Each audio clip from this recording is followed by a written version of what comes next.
We are at Kahe Point this morning, and it's right next to Electric Beach, which is right over there. And we've got this electric power plant here, which actually puts out some warm water here into the ocean and makes it a really good spot for snorkeling because the fish are attracted to the clean, warm water. So we're gonna snorkel this morning. I can see there's already some tour boats out there and a lot of other people swimming out. Should be a really good day.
All right, that was really good. That was fun.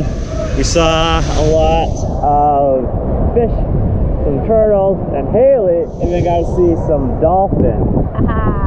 So that was really cool. And yeah, so you swim out there, out kind of see, not quite where the boat is, but yeah, I guess that's where that boat is out there. That's where the pipes come out. There's warm water coming out. Current's a little bit strong. Current's a little bit strong here, so not the best if this is your first time snorkeling or if you're not a good swimmer, but it wasn't too bad. It was good. It's fun.